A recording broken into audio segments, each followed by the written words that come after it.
जो औरत गैर मर्दों से संबंध बनाती है वो अपने पति या प्रेमी के सामने ये 3 नाटक जरूर करती है। अगर आप भी इन लक्षणों के बारे में जान लेते हैं तो आसानी से पता लगा लेंगे कि आपकी पत्नी या प्रेमिका किसी और से संबंध बनाती है या नहीं। तो दोस्तों, औरतों के ये 3 नाटक कौन से हैं, इसे हमें समझना है और इसी के बारे में मैं आज आपसे बात करने वाला हूं। अगर आप इस वीडियो को अंत तक देखते हैं तो आपको पता चल जाएगा कि औरत अपने पति के सामने कौन कौन से नाटक करती है और कब करती है। जो औरत गैर मर्दों के साथ संबंध बनाती है, ये बात आपको पूरी तरह से समझ में आ जाएगी। दोस्तों, कुछ दिन पहले की बात है। किसी गांव में एक पति पत्नी रहते थे। वे दोनों अपने जीवन में खुश रहना चाहते थे, लेकिन उनकी जिंदगी में खुशियां नहीं थी। पत्नी हमेशा अपने पति से झगड़ा और लड़ाई किया करती थी। बेचारा पति परेशान हो चुका था। वो अपने माता पिता का आदर सम्मान करना चाहता था, लेकिन पत्नी की वजह से वो इतना परेशान हो चुका था कि उसे कुछ भी समझ में नहीं आता था। पत्नी उसके माता पिता से भी झगड़ा और लड़ाई किया करती थी। धीरे धीरे उस पति की जिंदगी नर्क से भी बदतर होती जा रही थी। एक समय आया जब उसके माता पिता की मृत्यु हो गई। जब माता पिता की मृत्यु हुई तो पत्नी और ज्यादा खुशी महसूस करने लगी, लेकिन पति हमेशा अपनी पत्नी से प्यार करना चाहता था, जबकि पत्नी हमेशा उससे नाराजगी से पेश आती थी। समय इसी तरह बीतता गया। वो पति गांवों में एक सेठ के यहां काम करता था। हर सुबह वो सेठ के यहां जाता और शाम को घर लौटता। उसकी जिंदगी इसी तरह कट रही थी। दोस्तों, वैसे तो पति पत्नी का रिश्ता एक पवित्र रिश्ता होता है और हर कोई इसे अच्छे से निभाना चाहता है, लेकिन कुछ ऐसी परिस्थितियां उत्पन्न हो जाती हैं जिनके कारण ये रिश्ते टूट जाते हैं और बिखर जाते हैं। एक दिन जब पति सुबह घर से बाहर निकल गया तो उसी दिन उसकी पत्नी के पास एक गैर मर्द आ गया। उसे देखकर वो पत्नी बहुत ज्यादा आकर्षित हो गई और मोहित होकर उससे संबंध बनाने का प्रयास करने लगी।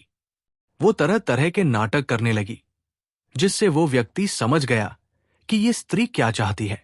जब वे दोनों संबंध बनाने का प्रयास कर रहे थे, तभी अचानक से उसका पति घर आ गया। अब पत्नी उस गैर मर्द को कहाँ छुपाती। उसने उसे एक कोने में छुपा दिया और उसके ऊपर कपड़ा डाल दिया ताकि वह दिखाई न दे। फिर वो दौड़कर दरवाजे पर गई और अपने पति से लिपट गई। पति ने जब ये देखा कि उसकी पत्नी, जो हमेशा उससे नाराज रहती थी, आज उससे लिपट रही है, तो वो बहुत खुश हो गया। वो सोचने लगा कि आखिर उसकी पत्नी को क्या हो गया। जो पत्नी हमेशा उससे दूर रहती थी, वो आज अचानक प्यार जता रही है। पति ने पूछा, अरे तुम्हें क्या हुआ? क्या तुम्हें कोई डर लग रहा है? क्या हमारे घर में कोई चोर आया है? पत्नी ने जवाब दिया, नहीं, हमारे घर में कोई आम चोर नहीं आया, बल्कि बहुत बड़ा चोर आया है। चलिए देखिए, वो चोर कोने में जाकर छिप गया है। वो तो मुझे मार डालता। अगर आप समय पर नहीं आते तो मेरे साथ न जाने क्या हो जाता। अब पत्नी को समझ में आ गया था कि उसका घर और पति ही उसका सहारा है। वो जानती थी कि अगर उसने चोर के बारे में नहीं बताया तो उसका पति उस पर शक करेगा, और अगर सच बोल दिया तो उसकी इज्जत खत्म हो जाएगी। उधर चोर भी ये समझ गया कि ये स्त्री कितनी चालाक है। उसने सोचा कि वो पति को सारी सच्चाई बता देगी, लेकिन जैसे ही वो कुछ बोलने वाला था, पति उसकी ओर बढ़ा और कहने लगा, चोर भाई, आज तुम मेरे लिए बहुत खास हो। तुम मेरे खास मेहमान की तरह हो। अब छुपना बंद करो और मेरे सामने आओ।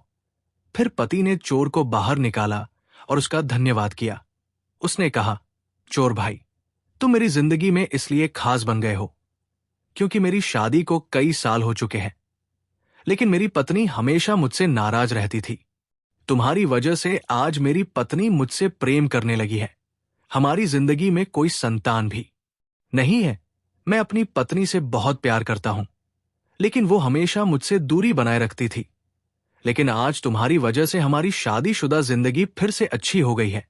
पति ने आगे कहा, चोर भाई, मैं आपसे एक आग्रह करता हूं कि आप बार बार मेरे घर आते रहे, जो भी सामान चाहिए, लेकिन मेरी पत्नी की हत्या मत करना।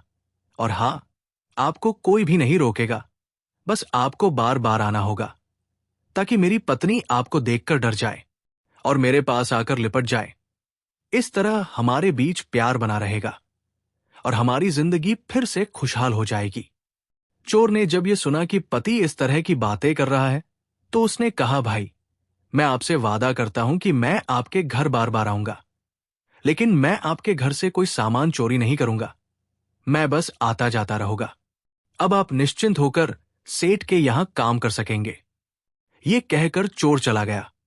पत्नी उस दिन बहुत खुश थी, लेकिन जैसे ही पति अगली सुबह काम पर चला गया, वो और ज्यादा खुश हो गई। उसे पता था कि उसका पति खुद ही चोर को बुलाने वाला है। अब तो चोर खुद ही आएगा और उसके साथ संबंध बनाएगा। अब मेरी जिंदगी बरकरार रहेगी। अब तो मेरे ऊपर कोई भी शक नहीं करेगा। अब हमें डरने की कोई जरूरत नहीं है। अब वो गैर मर्द चोर की तरह आता और पत्नी के साथ संबंध बनाता।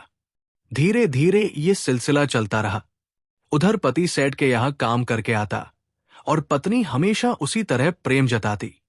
चोर ने पत्नी को समझा दिया था कि तू मेरे साथ संबंध बना रही है, लेकिन अपने पति के साथ भी संबंध बनाने की कोशिश करना और उसके साथ भी प्रेम मोहब्बत से पेश आना, ताकि हम दोनों पर कोई शक न करे।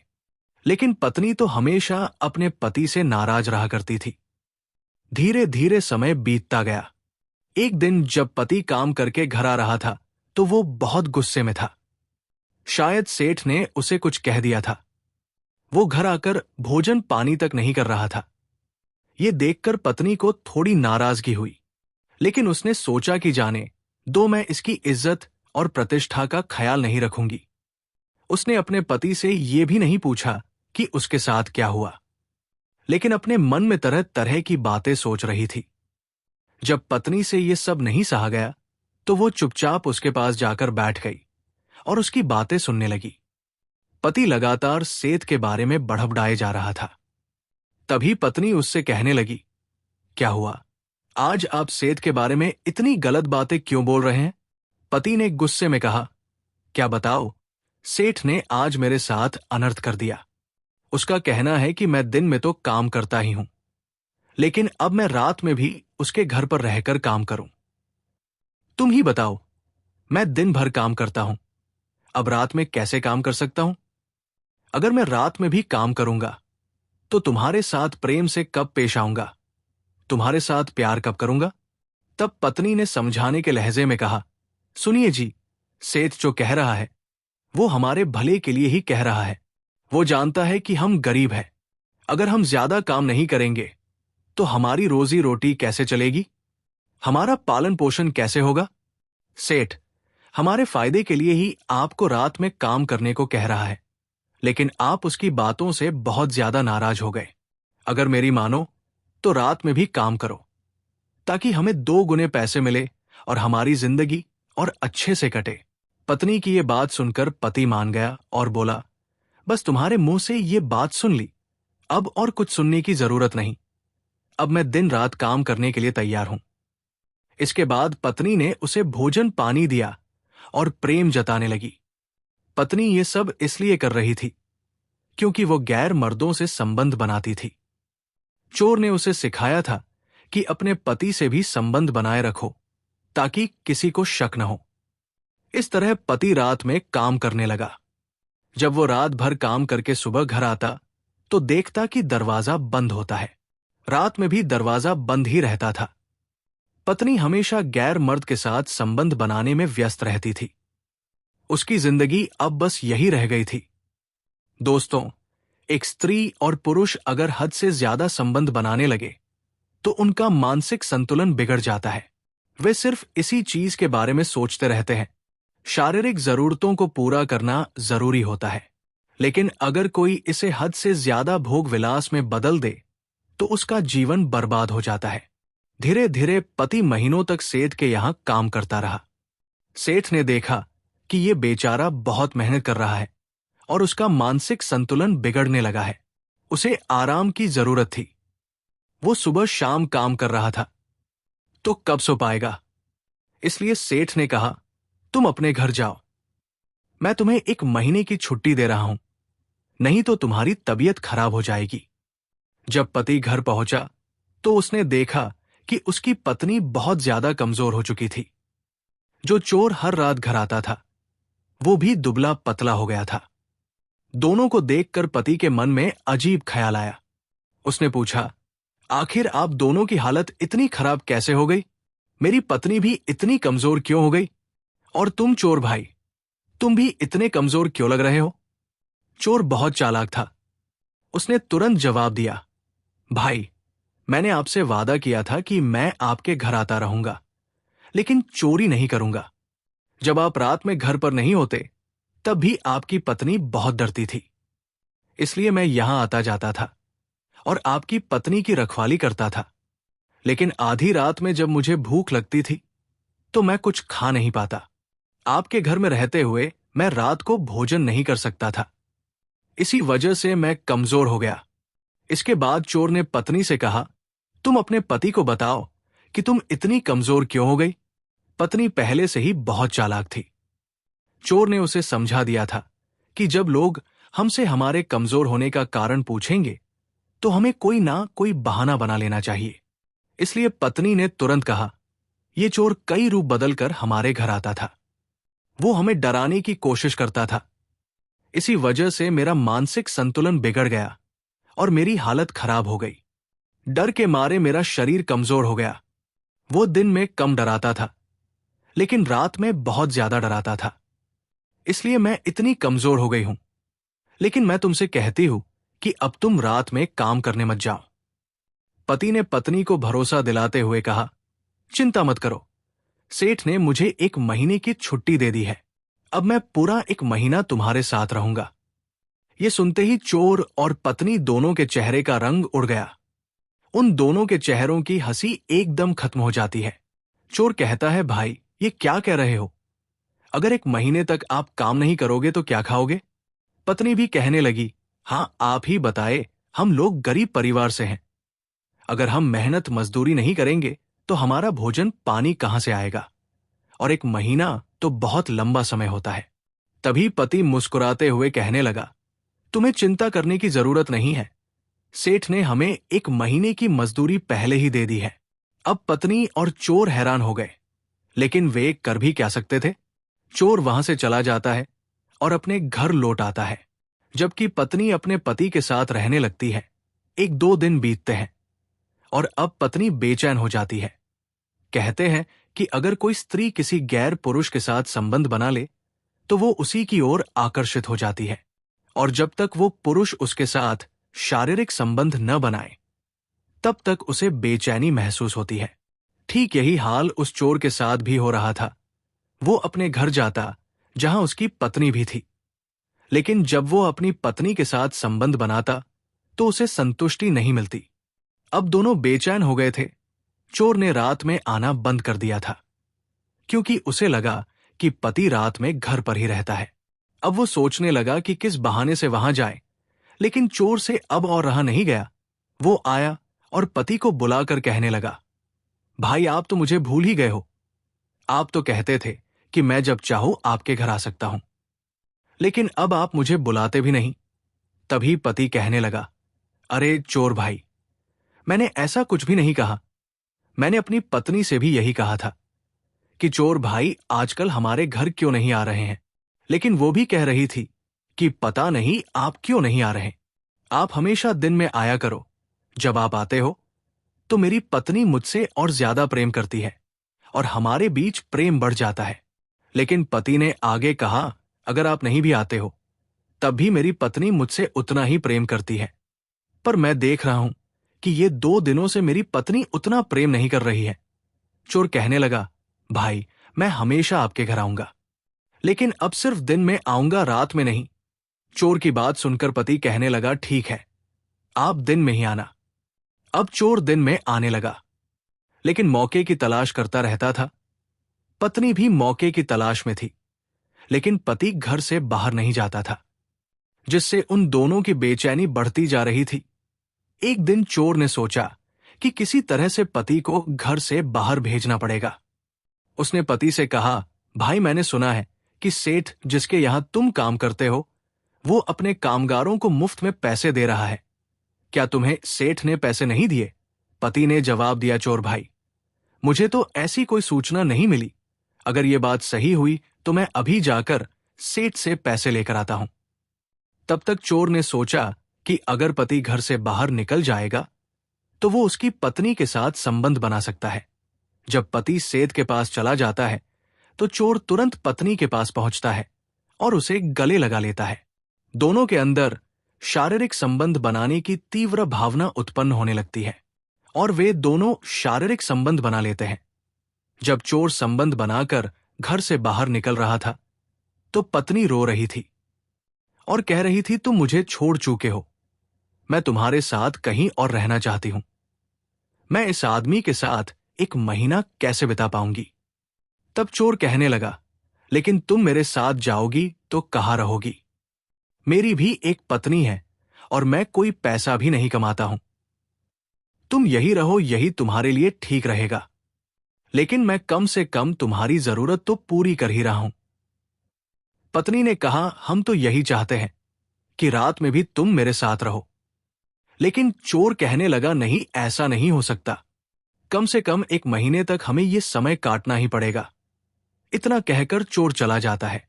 जब पति सेठ के यहां से घर वापस आता है तो अपनी पत्नी से पूछता है, चोर भाई कहाँ है? पत्नी कहती है, वे चले गए। वे कह रहे थे कि वे आपके और आपके घर का बहुत ख्याल रखते हैं क्योंकि आप बहुत अच्छे इंसान हो।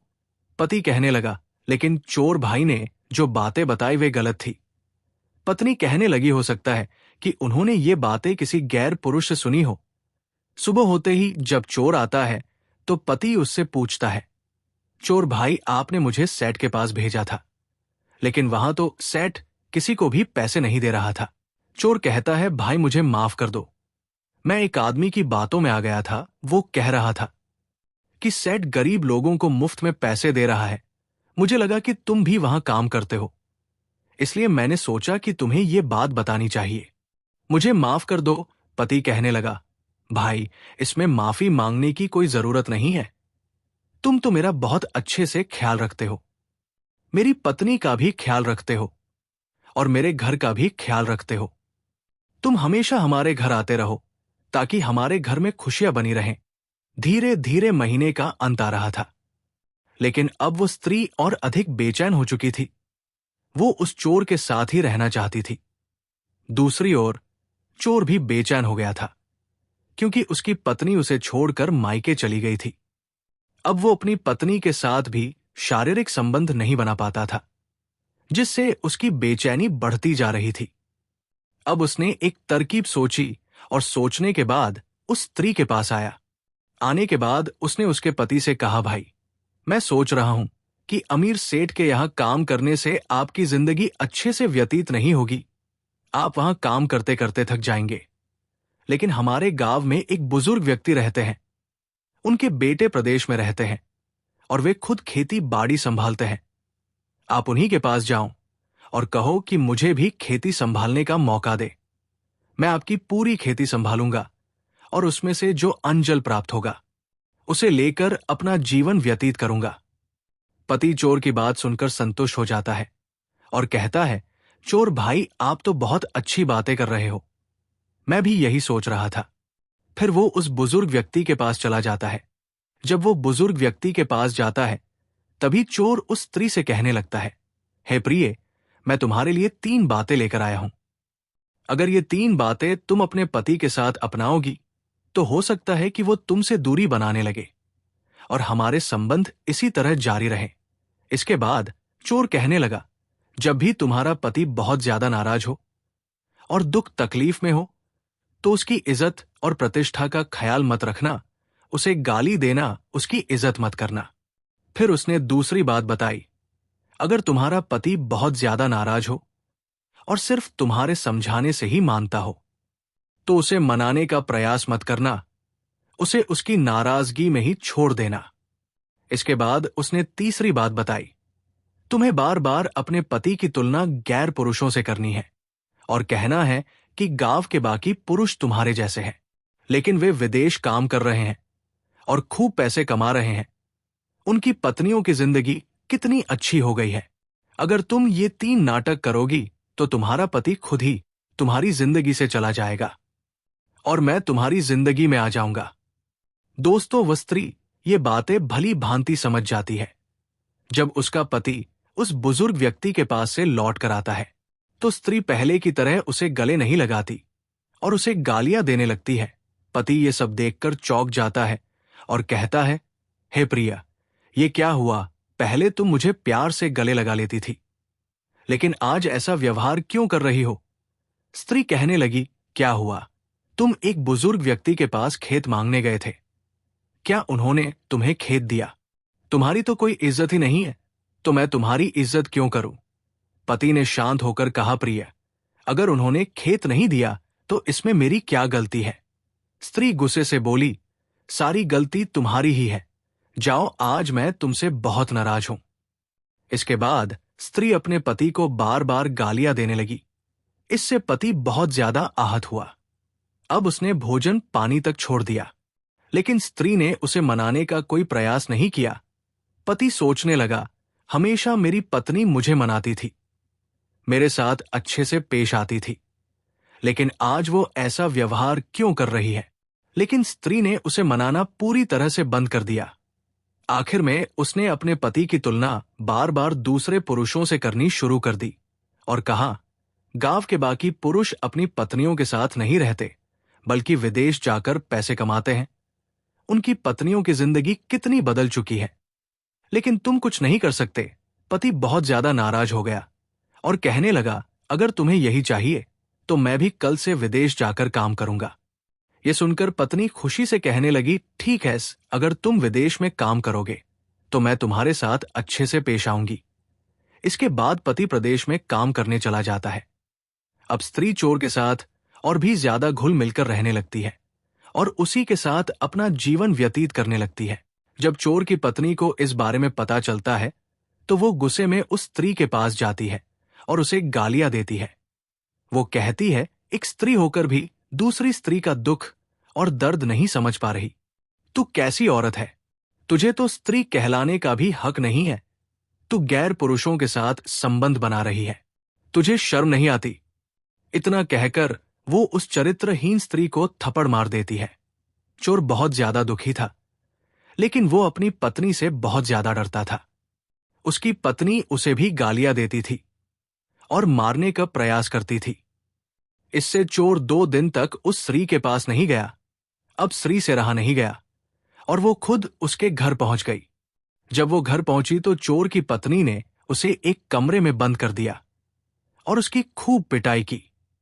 इसके बाद उसने गांव में ये खबर फैला दी और मुखिया जी तक ये संदेश पहुंचा दिया। मुखिया जी बहुत ज्यादा गुस्से में आ गए और बोले, इस स्त्री को गांव से बाहर निकाल देना चाहिए। लेकिन उसी गांव में वो बुजुर्ग व्यक्ति भी रहते थे जिनके पास पति खेत मांगने गया था। वे बहुत बुद्धिमान थे। उन्होंने कहा, मुखिया जी, ये फैसला लेने से पहले मेरी बात ध्यान से सुन लीजिए। कम से कम इसके पति को बुला लिया जाए और उसे सारी सच्चाई बता दी जाए। जब वो खुद ये सब देखेगा तो उसे कोई संदेह नहीं रहेगा। मुखिया जी गुस्से से बोले, अगर इसका पति सही होता तो इसकी पत्नी बिगड़ती ही नहीं। मैं उसके पति से क्या पूछूं? ये सुनकर बुजुर्ग व्यक्ति बोले, मुखिया जी, मैं पूरे विश्वास के साथ कह सकता हूं कि इसके पति में कोई कमी नहीं है।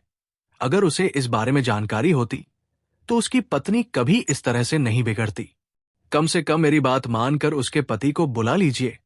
मुखिया जी ने उनकी बात मानी और उसके पति को बुलवा लिया। जब पति आया और उसे पूरी बात बताई गई तो वो सोच में पड़ गया और कहने लगा, नहीं मुखिया जी, आपको कोई गलत फहमी हुई होगी। मेरी पत्नी वैसी नहीं है। मेरी पत्नी तो बहुत अच्छी है। वो तो चोर भाई से डरती थी और मुझसे नफरत करती थी। वो मुझे गालियां भी देती थी। लेकिन एक दीन चोर हमारे घर में चोरी करने आया था, जिसे देखकर ये डर गई और मुझे पकड़कर लिपट गई, जिससे मैंने चोर को आदेश दिया, चोर भाई, तुम मेरे घर में हमेशा आना और इसी तरह चोरी करना ताकि हम दोनों के बीच प्रेम बना रहे। क्योंकि चोर की वजह से मेरी पत्नी मुझसे प्रेम करने लगी थी। तभी मुखिया जी कहने लगे, मूर्ख, तुम नहीं समझ रहे हो। जो स्त्रियां गैर मर्दों के साथ संबंध बनाती है वे अपने पति के सामने ये 3 नाटक करती है। जब मुखिया जी ये बात बताएं कि जो भी स्त्री गैर पुरुषों के साथ संबंध बनाती है वो अपने पति के साथ ये 3 नाटक करती है, तो उस स्त्री के पति ने कहा कि मुखिया जी ये 3 नाटक कौसे हैं, मुझे भी बताइए। तभी मुखिया जी चुप हो गए, लेकिन कुछ देर बाद कहने लगे कि मैंने भी ये 3 नाटक अपने पिताजी से सुने थे, लेकिन मुझे याद नहीं है।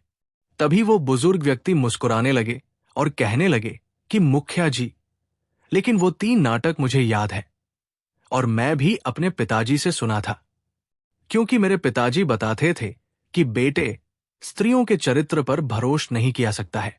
लेकिन इस संसार में बहुत सारी स्त्रियां अच्छी भी होती हैं, लेकिन कुछ स्त्रियां ऐसी होती हैं जिनके चरित्र पर हमें कभी भी विश्वास नहीं करना चाहिए। उन्हें हमें परख लेना चाहिए। और उन्होंने हमें ये 3 तरीके बताए थे कि जो भी स्त्रियां गैर पुरुषों से संबंध बनाती हैं वे अपने पति के सामने ये 3 नाटक करती है। उन्होंने कहा कि सबसे पहला नाटक ये है कि वो अपने पति की इज्जत कम कर देती है और पति को गाली देने लगती है। दूसरा नाटक ये है कि उनके पति नाराज हो जाते हैं, इसके बावजूद भी वो उन्हें नहीं मनाती है। तीसरा नाटक ये है कि वो अपने पति को दूसरे पुरुषों के साथ तुलना करती है और उन्होंने कहा कि इसके बावजूद भी स्त्रियां अपने पति को पकड़कर लिपट जाती है जब उनके जीवन में कोई अन्य पुरुष होता है। जब ये 3 बातें वह सुनता है तो वो पति बहुत ज्यादा बौखला जाता है और कहता है कि हे मुखिया जी, ये तो बात बिल्कुल सत्य है। मेरी पत्नी मेरी इज्जत तो नहीं करती है और हमेशा मुझे गाली देती है, लेकिन जिस दिन ये चोर मेरे घर में घुसा था और मेरी स्त्री से संबंध बनाया था, हो सकता है इसलिए मेरी पत्नी मुझे पकड़कर लिपट गई थी और मुझसे ये नाटक करने का प्यार करने लगी और नाटक करने का प्यार मुझे समझ में नहीं आया। मैं इसके जाल में फंस गया और ये भी कहने लगा कि जब मैं भूखा रह जाता था तो मेरे साथ बेचैन हो जाती थी और जब तक मैं भोजन नहीं करता ये भी भोजन नहीं करती थी और मुझे मनाने का प्रयास करती थी। गांव के तरह तरह की महिलाओं को बुलाकर लाती और कहती कि हमारे पति आज भी भूखे हैं, चलो उसे आप मनाओ। लेकिन सारे लोग मनाते उसके बाद मैं भोजन करता, तब मेरी पत्नी करती थी। लेकिन अब मैं भूखा रह रहा हूं, इसे इसका कोई फर्क नहीं पड़ता है और बार बार ये तुलना भी कर रही थी कि गांव के बहुत सारे पुरुष बाहर जाकर पैसे कमा रहे हैं, आप भी बाहर में जाकर पैसे कमाओ। लेकिन मैं इसका नाटक नहीं समझ पाया और मैंने बाहर जाकर काम करना शुरू कर दिया, जिसकी वजह से ये चरित्रहीन स्त्री बिगड़ चुकी है। मुखिया जी ये बात सुनते रहे और सुनने के बाद उन्होंने कहा कि अब बताओ कि हम लोगों ने जो भी फैसला लिया है उस फैसले से तुम संतुष्ट हो या नहीं हो। तभी वो कहने लगा कि मुखिया जी, मैं आपके फैसले से बिल्कुल संतुष्ट हूं। इस दुष्ट स्त्री को इस गांव से निकाला जाए, नहीं तो इसकी मृत्यु कर दी जाए और उस चोर के रूप में जो आया था और मेरी स्त्री से संबंध बनाता था उसे भी इस गांव से निकाला जाए। जब ये बात हो रही थी तभी चोर की पत्नी दौड़ते हुए आती है और कहती है, मुखिया जी मुझे माफ कर दो, मेरे पति ऐसे नहीं थे, मेरे पति इसके घर पर कोई काम करने गए थे, जिसे देखकर ये स्त्री मोहित हो गई और उसने ही संबंध बनाने का प्रयास करने लगी, जिससे मेरे पति भी अपने आप को नहीं रोक पाए। इस स्त्री में ही कमी है, मुझे माफ कर दो और मेरे पति को छोड़ दो। चोर अपनी गलती पर पछताता है और कहता है, हे मुखिया जी, कम से कम मुझे एक बार सुधरने का मौका दिया जाए। मैं वादा करता हूं कि कभी भी ये गलती नहीं करूंगा। मुखिया जी ये बात सुनते हैं। बुजुर्ग व्यक्ति मुखिया जी से आग्रह करते हैं कि मुखिया जी इन दोनों को माफ कर दिया जाए और एक बार इन्हें सुधरने का मौका दिया जाए। उसके बाद उन दोनों को छोड़ दिया जाता है। वो स्त्री अपने पुरुष से इस कदर बिखर चुकी थी कि वो कभी भी अपने पति के साथ संबंध बनाने का प्रयास नहीं करती थी और प्रेम मोहब्बत से पेश नहीं आती थी। लेकिन पति उसे भी प्रेम करना चाहता था, लेकिन वो अभी भी चोर की तलाश करती थी। लेकिन पति उसे धीरे धीरे अपनी मुट्ठी में करने का प्रयास करने लगा। इसके बावजूद भी वो स्त्री उसके साथ वैसा व्यवहार नहीं करती थी। इसलिए वो धीरे धीरे अब अपनी पत्नी से ही प्रेम करने का प्रयास करने लगा। इधर जो चोर था, अब वो उस स्त्री के पास नहीं जाता था और अपनी पत्नी के साथ ही रहता था। चोर की पत्नी बहुत ज्यादा बुद्धिमान थी। वो उसी के साथ ही रहती थी और उसी से प्रेम करती थी। जब उस स्त्री ने देखा कि चोर अब नहीं आ रहा है, तो उसे समझ में आया कि अब मेरे पास कुछ भी नहीं बचा है। अगर मैं अपने पति से प्रेम नहीं करूंगी तो मुझे गांव के सारे लोग निकाल देंगे और मैं बिखर जाऊंगी, और मेरे मायके में भी मेरे माता पिता नहीं हैं, तो मैं किसके पास जाऊंगी। अब उसके पास कोई उपाय नहीं बचा था दोस्तों, जिसके कारण वो अब अपने पति से धीरे धीरे प्रेम करने लगी। लेकिन पति बहुत ज्यादा चतुर और होशियार था। वो बार बार सेठ के यहां काम करने जाता, लेकिन कभी दिन में ही वापस आ जाता और कमरे की तलाशी लेने लगता। उसे लगता कि कहीं ये घर में पुरुषों के साथ संबंध तो नहीं बनाती है, तो उसकी चाल चलन उसी तरह हो सकती है। लेकिन वो स्त्री बदलने का प्रयास कर रही थी। धीरे धीरे परीक्षण लेने के बाद पति को विश्वास हो चुका था कि स्त्री बिल्कुल सुधर चुकी है। दोस्तों, वो बिगड़ी हुई स्त्री भी सुधर गई और अपने पति से सच्चे मन से प्रेम करने लगी। तो दोस्तों, ठीक उसी प्रकार अगर आपकी पत्नी भी आपके सामने ये 3 नाटक करती है, तो समझ जाना कि वो किसी न किसी गैर मर्द से संबंध बना रही है, जो आपको धोखा दे रही है।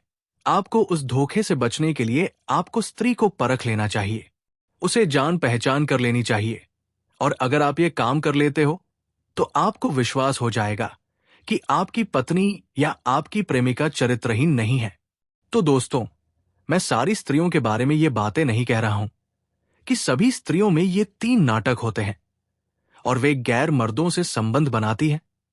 ये कहना बिल्कुल गलत है और ऐसा नहीं है।